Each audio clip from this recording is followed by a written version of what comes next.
우리 함께 주님 찬양하겠습니다. 찬송가 455장으로 우리 찬양합니다.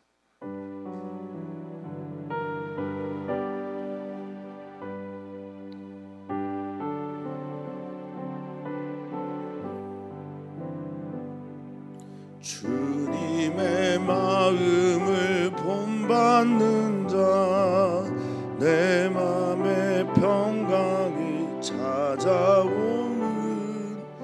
험악한 세상을 이기리니 하늘로부터 임함이로다. 주님의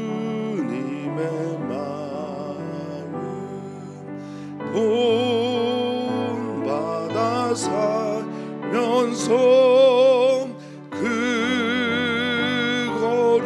거룩하심 나도 이루리.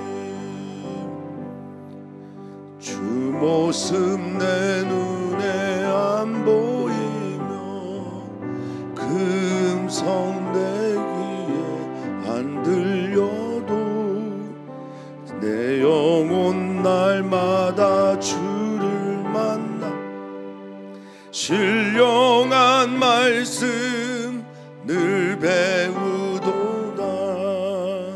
주님의 마음 본받아 살면서 그 거룩하심 나도 이루리.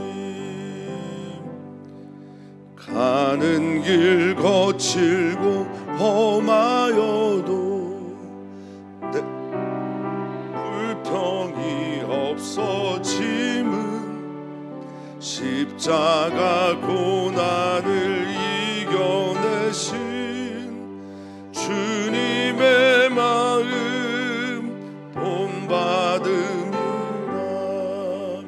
주님의 마음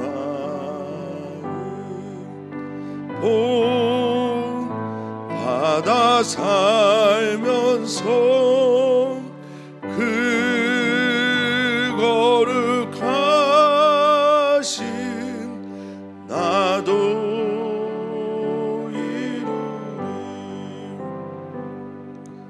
주 예수 세상에 다시 오신 그날엔 무성도 변화하여 주님의 빛난 그 영상을 다 함께 보며 주 찬양하리. 주님의 마음 본받아 살면서 그 거룩하심 나도 이루리. 아멘. 아멘. 우리가 하나님 아버지의 그 사랑과 그 은혜를 알고 싶습니다. 루터는 말합니다. 보이지 않는 하나님, 그 하나님을 우리의 힘으로 알 수 없으니 우리에게 찾아오신 하나님이신 예수 그리스도를 향해 달려가라고 우리를 초대합니다. 오늘도 예수 그리스도 그분을 바라보면서 그분이 우리에게 베풀어 주신 그 사랑과 은혜에다 그분이 가지고 걸어갔던 믿음의 길을 따라가는 우리 모두가 되게 해 주시옵소서. 주님을 사랑합니다. 사랑함으로 닮게 하여 주시고 주님을 사랑하는 그 마음으로 사모하게 하여 주시고 주님을 사모하는 그 마음을 따라 우리의 모습이 예수님을 닮아가는 그것으로 기뻐하며 감사할 수 있는 오늘이 되게 해 주시옵소서. 감사함 예수님의 이름으로 기도합니다. 아멘. 아멘. 하나님 말씀 함께 봅니다. 로마서 12장 1절에서 8절까지입니다. 로마서 12장 1절에서 8절까지 말씀 한 목소리로 읽겠습니다. 그러므로 형제들아, 내가 하나님의 모든 자비하심으로 너희를 권하노니 너희 몸을 하나님이 기뻐하시는 거룩한 산 제물로 드리라. 이는 너희가 드릴 영적 예배니라. 너희는 이 세대를 본받지 말고 오직 마음을 새롭게 함으로 변화를 받아 하나님의 선하시고 기뻐하시고 온전하신 뜻이 무엇인지 분별하도록 하라. 내게 주신 은혜로 말미암아 너희 각 사람에게 말하노니 마땅히 생각할 그 이상의 생각을 품지 말고 오직 하나님께서 각 사람에게 나누어 주신 믿음의 분량대로 지혜롭게 생각하라.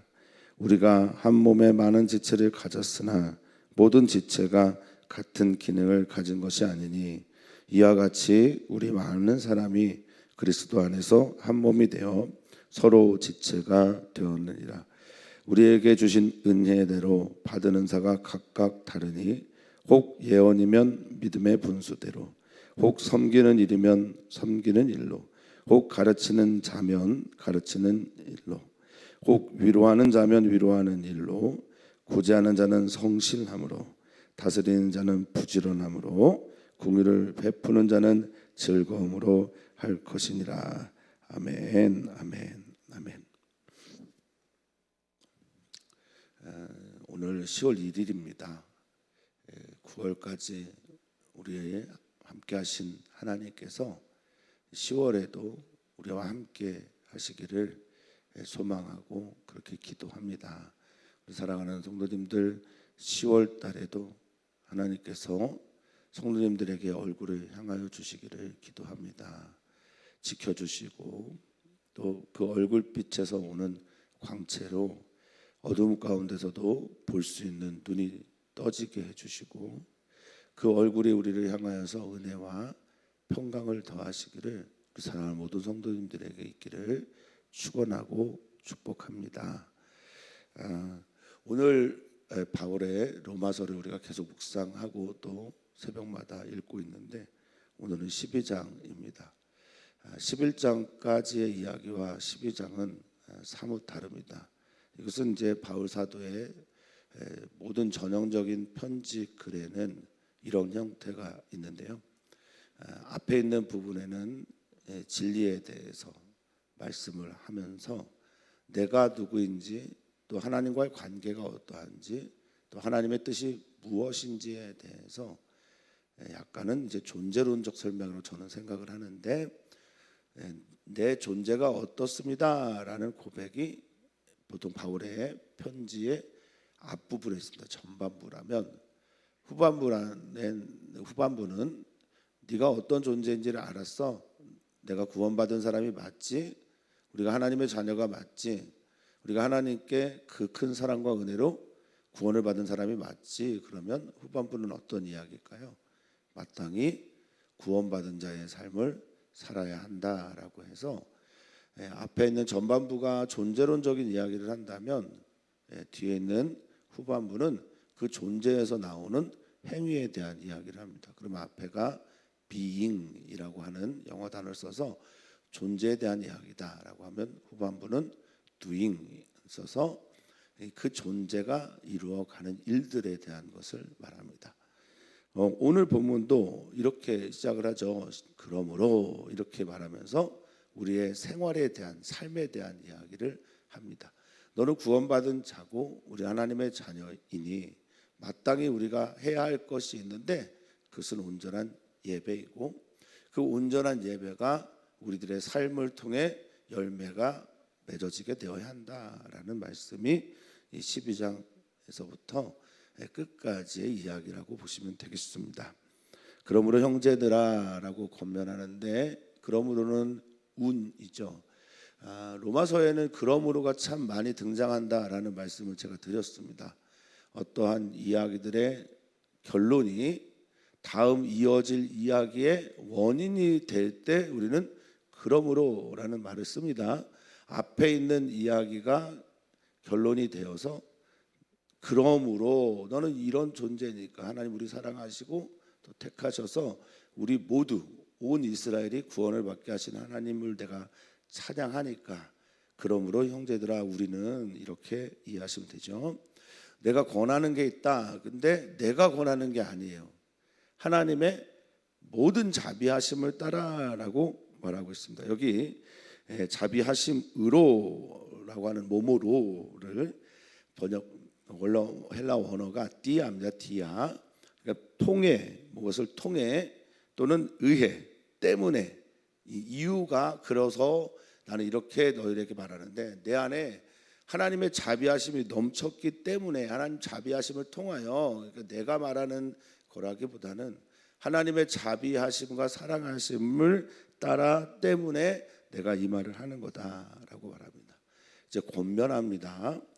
이 권면하다라고 하는 단어는 제가 이제 종종 설명을 드리는데, 요한복음에 보면 성령님에 대해서 보혜사라고 말을 합니다.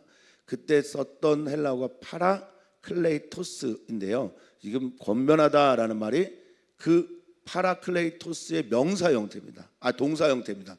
그러니까 보혜사 성령께서 하시는 그 일들의 마음을 가지고 내가 너에게 말하는데, 그럼 파라칼레오라고 하는 단어가 무슨 뜻이냐? 위로하다, 권면하다, 옆에서 말하다. 그래서 이 단어는 어느 때 종종 쓰였냐면 법정에서 변호사가 죄인을 변호할 때 쓰는 단어이기도 합니다. 옆에서 내가 너희에게 말하고 위로하고 권면하는데, 하나님의 자비하심을 따라 내가 말하는데, 너희 몸을 하나님이 기뻐하시는 거룩한 산제물로 드려라. 이게 바로 예배입니다. 예배의 가장 핵심적인 것은 우리가 하나님 찬양하고, 그 찬양의 감격 때문에, 하나님께서 베풀어 주신 은혜 때문에 우리가 우리의 몸을 하나님께 온전히 드리는 겁니다. 하나님께 나의 살아있는 몸, 죽은 나의 몸 말고 나의 살아있는 몸을 하나님께 드립니다. 그러면 어떻게 되죠? 내가 살아있는데 살아있는 내 몸을 드리면 내 몸이 죽게 되겠죠. 그러면 우리는 죽음에서 부활하게 하신 예수 그리스도의 은혜와 사랑 보면서 나는 죽고 예수가 사는 그런 새로운 생명의 신비를 경험하게 되는 것이 바로 예배이며, 또 하나님께서 우리에게 베풀어 주신 세례라고 저는 믿습니다. 지금 하나님께 드려야 되는, 하나님이 기뻐하시는 나의 몸을, 또 살아있는 나의 몸을 하나님께 드려라, 산제물로 드려라라고 말하고 있습니다. 여기에 드리다라고 하는 파리스테미라고 하는 말은 하나님께 양보하다, 이런 뜻도 있고요. 또 하나님께 드리다라는 말도 있고요. 그리고 증명하다라는 말도 있습니다. 그러니까 하나님께서 내게 주신 은혜를 따라 내가 너에게 권하는데, 너희 몸, 너희 살아있는 몸을 하나님께 드리는데 산제물로 드려야 된다라고 말하고 있어요. 그러니까 이미 살아있는 제물이라고 한다라는 건, 살아있는 것과 제물은 서로 같이 붙어 있을 수가 없어요. 그러니까 너희는 살아있는 채로 하나님께 너를 끊임없이 드려야 된다라고 하는 거죠. 이건 믿음의 고백입니다. 하나님, 나는 죽었습니다. 예수님이 내 안에 사십니다. 나는 다 하나님께 드렸습니다. 이제는 내 것은 없습니다. 나는 하나님께 나의 모든 것을 다 드렸습니다. 이제는 주인이 하나님이십니다 라고 고백하는 것이 바로 온전한 예배이다라고 말합니다. 이것이 바로 너희가 드릴 진짜 영적인 예배다라고 바울 사도는 말하고 있어요. 이 영적이다라는 말이 도대체 무슨 말일까요? 저도 좀 어렵습니다만, 원어를 살펴보면 이 말이 로이코스예요. 로기코스. 로기코스는 뭐냐면 로고스에서 온 말인데요. 로고스는 뭡니까? 하나님의 말씀이고 하나님의 지혜이고 또 모든 세상의 근원이 되는 것을 말할 때 로고스를 쓰잖아요. 그러니까 이것이 바로 성경적인 예배다. 말씀에 맞는 예배다. 하나님께서 말씀하신 대로 드려지는 온전한 예배다라고 이해하시면 되겠습니다. 그러니 예의기 전통에 의해서 어떤 재물에게 내가 안수하고 앞에 가서 하나님 앞에 또 제사장 앞에 가서 그 제물을 드림으로 나의 죄가 사함을 받는 일들이 이제는 끝났고 너희 몸을 하나님이 기뻐하시는 거룩한 산제물로 드려야 된다. 그러면 이것이 바로 비로소 성경에 맞는 온전한 예배가 된다라고 말합니다. 그 예배에 대한 이야기를 하면서 동시에 그 예배의 삶이 무엇으로 나타나야 되는지를 2절에 말하고 있습니다. 즉 예배자는 하나님께 온전한 예배를 드리는 것은 당연하고 하나님께 온전한 예배를 드린 후에 나는 죽고 예수님이 사는 은총을 따라 나는 하나님께 거룩한 제사로 드리고 주인이 바뀌는 예배의 결론을 따라 이렇게 살아야 된다라고 말하고 있습니다. 너희는 이 세대를 본받지 마라라고 말합니다. 본받다라고 하는 말은 뭘까요? 같은 형태로 살아간다라는 말입니다. 그러니까 너는 이 세대로 이 시대에 사람들이 하고 있는 그 삶의 방식을 따라 살지 말고 예배자는 그런다는 거예요. 하나님께 나를 드린 사람은 그런 사람들이라는 겁니다. 하나님께 나를 거룩한 산제물로 드린 사람들은 이 세대의 사람들과 같은 형태로 살아가지 않습니다. 사람들이 다 돈을 쫓는데 돈을 쫓지 않습니다. 이 시대 사람들이 다 힘을 쫓는데 힘을 따라가지 않습니다. 이 시대 모든 사람들이 기후를 파괴하는 것을 당연하게 생각하는데 그렇지 않습니다. 같은 모양을 따라 살지 않습니다. 오직 예배 이후에 어떤 변화가 일어나냐? 마음이 새로워지는 겁니다. 새롭다라고 하는 이 단어가 아나카이노스입니다. 아나카이노스, 내가 다시 새로워지는 건데 이 새롭다라고 하는 게 헬라어에는 두 종류가 있다고 말씀드립니다. 하나는 카이노스와 하나는 노에오스. 노에오스는 나의 삶의 질적인 변화가 아니라 환경과 모든 것들이 변할 때 노에오스를 씁니다. 근데 카이노스는 어느 때냐? 다른 건 변하지 않았는데 내가 변할 때 쓰는 게 바로 카이노스예요. 그런데 아나라는 단어가 함께 붙어서 이 새롭게 하다는 게 다시예요. 다시. 아나가 다시거든요. 그리고 하늘을 향해라는 뜻이 있습니다. 이거를 따라 우리가 하면 우리가 예배에서 온전히 나의 몸을 하나님께 거룩한 산제물로 드린 다음에 이 세대를 따라가지 않습니다. 왜냐하면 나는 하나님의 것이니까. 그리고 이 마음이, 나의 마음이 지성과 나의 생각과 영혼의 모든 것들이 새롭게 됩니다. 다시 새로워지는 거예요. 예배를 통해 다시 새로워지고 하늘을 닮아가는 새로운 존재가 됩니다. 그래서 변화가 되는 거예요. 변화가 되어 어떻게 합니까? 하나님의 선하시고 기뻐하시고 온전한 뜻, 하나님이 좋아하시는, 아름다워하시는 게 무언가, 보시기에 좋다라고 말씀하신 게 무엇인가? 기뻐하는 것, 이 아레스토스인데 이 단어가 하나님이 받으실 만한 게 무엇인가? 그리고 하나님께서 온전하게 이 땅 가운데 뜻이 하나에서 이루어진 것처럼 이 땅에서 이루어지기를 원하시는 하나님의 뜻이 무엇인가를 어떻게 하래요? 분별하라고 합니다. 근데 이 분별이라는 단어는 이 헬라어의 독키마조를 온전하게 담았다고 보기는 어렵습니다. 왜냐하면 근데 적절한 또 번역도 없어요. 우리가 분별하다라고 하면 이것이 옳고 이것이 그르다라는 걸 나누어 생각하는 것으로 이해를 하는데 여기에서 분별하다라고 하는 독키마조는요 그런 뜻만 있지 않습니다. 증명하다라는 뜻이 있어요. 이건 매우 중요합니다. 너희는 이 세대를 본받지 않아야 된다. 너는 이 세대 가운데 오직 마음을 새롭게 하여 변화를 받아야 된다. 이 세대 가운데 하나님의 선하시고 하나님이 보시기 좋다라고 말하고 하나님께서 기뻐 받으실 만하고 하나님께서 완전하게 이루기를 원하시는 그 뜻을 밝혀 구별하라라는 의미 말고 또 하나가 추가된다면 무엇입니까? 이 세대 가운데 그것을 증명해내야 된다라는 겁니다. 보여줘야 한다라는 겁니다. 우리가 온전한 예배자로 하나님께 구원받은 자로 하나님의 양자된 하나님의 자녀로 하나님 앞에서 그 놀라운 사랑과 은혜를 경험한 자가 맞다라고 하면 온전한 예배자가 돼야 되는데 이 예배자의 삶은 이 세대 가운데 하나님의 선하심과 또 기뻐하심과 온전하신 뜻을 증명해내고 분별해야 된다라는 게 하나님 아버지의 자비하심을 따라 말한 바울사도의 권면입니다. 우리 그렇게 되시길 축복합니다. 특별히 이 추석 연휴 기간에 가족들도 만나고 인사도 많이 하실 텐데 그때 하나님의 선하신 또 기뻐하신 그리고 온전하게 하신 그 뜻이 그 가족 안에서 분별되어지고 돕기마저 드러나게 되고 증명하는 우리 사랑하는 모든 성도들 되기를 축복합니다. 자, 이어서 이 예배에 대한 이야기를 하면서 이어지는 말은 교회에 대한 이야기를 하고 있습니다.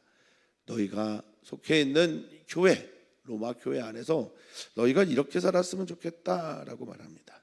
나는 지금 또 너에게 말하는데, 앞에는 하나님의 자비하심을 따라라 말하는데, 여기는 주님이 주신 은혜로 말미암아 너에게 말하는데, 마땅히, 이 마땅히가 뒤에 있는 모든 것들을 다 수식하고 있습니다. 이 데이라고 하는 헬라어인데, 이것은 뭐뭐 해야만 한다, 반드시 지켜야 한다, 이런 말입니다. 자, 생각할 그 이상의 생각을 품지 말라. 이것은 무슨 의미일까요? 내가 생각하고 있는 것 그 이상의 생각을 품지 말라라고 하는 것은, 내가 하나님께로부터 분량을 받았고 그 이상의 생각들을 가지고 살아가게 되면 어떤 일들이 일어나는지 너는 그렇게 하지 말라라고 하는 건데, 이 생각 이상의 생각을 품는 것은 바로 그 다음에 나옵니다.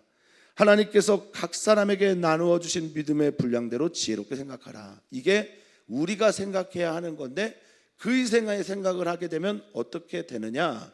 다른 사람들이 해야 할 것, 다른 사람들에게 주어진 아름다운 하나님의 은사들, 가치들까지 파괴하게 됩니다. 존중하라 말입니다. 내게 받은 은혜와 사랑이 같이 있다면, 또 그 생각이 귀하다면 다른 사람들의 생각과 각 사람에게 나눠주신 믿음의 분량도 가치 있게 되라라고 말하는 겁니다. 내가 옆에 있는 지체들에게 내가 하나님께서 주신 생각 이상으로 나아가서 함부로 대하지 말고, 그럼 어떻게 하냐? 하나님께서 각 사람에게 나누어 주신 어떻게 해요? 믿음의 분량을 따라. 믿음 주셨고, 저는 이 말을 종종 이렇게 이해합니다. 모두가 다 예수님이 될 수 없고, 물론 예수님처럼 살아가야죠. 모두가 다 바울이 될 수도 없습니다. 모두가 다 제가 될 수도 없고, 모두가 다 김승현 목사님이나 장로님들이 될 수가 없죠. 믿음의 분량, 각자에게 주어진 믿음을 따라 하나님 앞에서의 삶을 살아가는 것이 바로 지혜고 지혜로운 생각이다 라고 바울은 말하는 겁니다. 목사가 될 수 없죠. 다 목회적 삶을 지향할 수는 있겠으나 다 목사가 될 수는 없습니다. 다 장로님들이 될 수는 없는 거고요. 우리는 각자 주어진 믿음의 분량을 따라 그렇게 생각하고 정리해 나갑니다. 여기 지혜롭게 또 생각하라라는 말은 생각하고 또 생각하고, 바르게 생각하고 또 바르게 생각하란 말입니다. 그것에 관심을 가지라는 말입니다. 자, 이제 이 말의 전제하에 교회가 어떤 곳인지를 바울은 말하고 있어요. 4절입니다. 우리가 한 몸에 많은 지체를 가졌으나 모든 지체가 같은 기능을 가진 것이 아니니 이게 믿음의 분량대로 지혜롭게 각각 행동하는 것입니다. 다 같지 않다. 이와 같이 5절입니다. 이처럼 한 몸에 많은 지체가 있으나 다 같은 기능을 하는 것이 아니니, 같이 읽어보겠습니다. 우리 많은 사람이 그리스도 안에서 한 몸이 되어 서로 지체가 되었느니라. 아멘. 우리는 하나의 몸이다. 이게 교회론의 핵심입니다. 우리는 하나님께 구원받은 자로 첫 번째 예배를 잘 드려야 됩니다. 그리고 그 예배가 삶을 통해 하나님의 선하시고 기뻐하시고 온전한 뜻이 분별하고 드러나도록 해야 합니다. 두 번째는 각 지체로서 교회 안에서의 생활을 아름답게 해야 합니다. 교회 안에서의 아름다운 생활의 핵심은 생각 이상을 품지 마라. 그것이 바로 지혜롭게 행동하는 것인데, 무엇이 지혜롭게 행동하는 거냐? 너희가 누군지를 알아야 되는 거예요. 우리가 누굽니까? 우리가 그리스도 안에서 한 몸 된 지체들입니다. 그러니 너희는 서로 지체가 되어야 한다라는 겁니다. 서로가 서로에게 지체가 된다. 사랑할 수밖에 없어요. 아낄 수밖에 없어요. 돌볼 수밖에 없어요. 왜냐하면 한 몸 안에서 한 지체가 아프면 온 몸이 고생이잖아요. 사람들 말합니다. 머리가 나쁘면 손발이 고생이라는 말을 옛 어른들이 하셨습니다. 물론 그런 뜻으로 쓴 건 아니지만 우리가 손이 아프면 온몸이 아픈 거예요. 발이 아프면 온몸이 고생합니다. 우리 그리스도 안에서 우리가 한 몸이라면 우리는 서로에게 지체가 되어야 합니다. 누군가의 아픔이 나의 아픔이 되어야 하고 누군가의 기쁨이 우리의 기쁨이 되고 우리 선교사님들을 통해서 얻어오는 하나님의 영광이 우리의 영광이 되는 것은 우리가 하나의 지체이기 때문에 그렇습니다. 서로 지체가 되는 교회가 되어야 합니다. 자, 이제 그 삶이 어떻게 나타나야 되는지 6절입니다. 우리에게 주신 은혜대로 받은 은사가 각각 다르니. 자, 은혜는 카리스고 은사는 카리스마입니다. 그리고 이 은사는 카리스마타라고 하는 복수 형태로 쓰여지게 됩니다.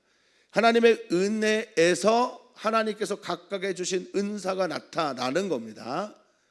내 거 아니에요. 내가 뭐 잘해서 생긴 게 아닙니다. 내가 만들어낸 게 아니고요. 내가 그것을 잘했기 때문에 그것이 은사가 되는 게 아니라는 겁니다. 하나님께서 베풀어 주신 은혜 안에서 우리가 그 은사를 하나님으로부터 받게 되었습니다. 이것은 고린도전서에 의하면 성령께서 주신 거죠.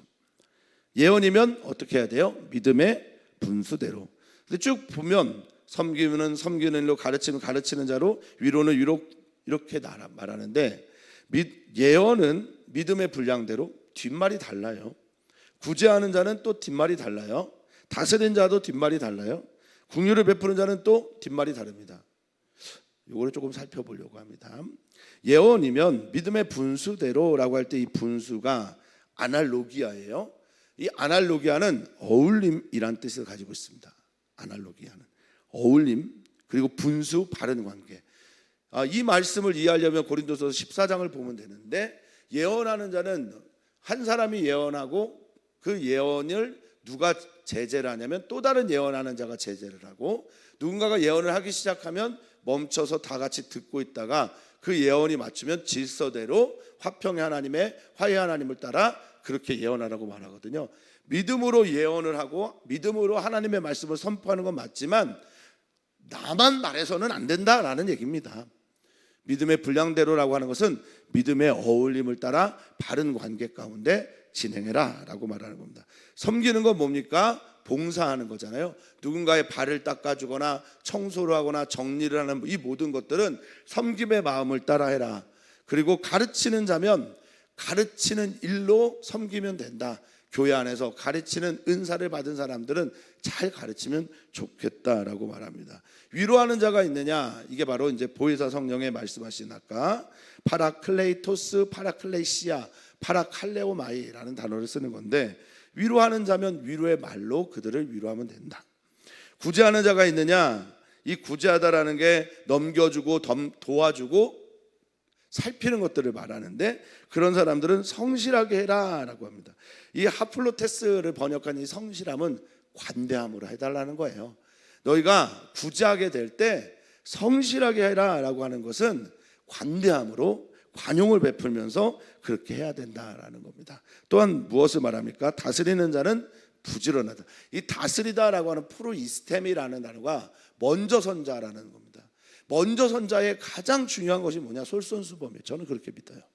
그러니까 다스리는 자가 되려고 하는 사람들은 반드시 먼저 본을 보여야 한다라는 겁니다. 다스릴 때 하나님의 법으로 세상을, 이 교회를, 우리 교회를 다스리게 되고자 하는 자가 있다면 내가 먼저 해야 합니다. 이것이 하나님께서 원하시는 거죠. 그래서 이 부지런함이라고 하는 것은 스푸데라고 하는 뜻이 있는데, 부지런함의 의미는 먼저 선자예요. 먼저 서고 또 그것들을 실행하고 신속하게 하는 사람들, 이것이 바로 부지런함의 의미입니다. 긍휼을 베푸는 자, 사람들에게 자비를, 하나님의 불쌍히 여기는 일들을 하는 사람들은 어떻게 해야 된대요? 즐겁게 해라, 기쁘게 해라, 감사함으로 하라, 이겁니다. 자, 이렇게 보고 나니 성도님들, 이 교회가 누구를 보여줘야 되는지를 알 수 있지 않습니까? 많은 기능을 통해서 그리스도의 몸의 지체들은 각자의 일들을 하면서 머리 대신 예수 그리스도의 모습을 드러내야 된다는 겁니다. 예언과 섬김과 가르침과 위로, 또 구제, 다스리는 긍휼, 이 모든 일들을 통해서 예수 그리스도가 누구인지를 보여주는 것, 드러내는 것, 이것이 바로 교회라는 겁니다. 기도해 주십시오. 교회를 위해 기도하실 때 교회에 오는 모든 사람들이 예수님을 만났으면 좋겠습니다.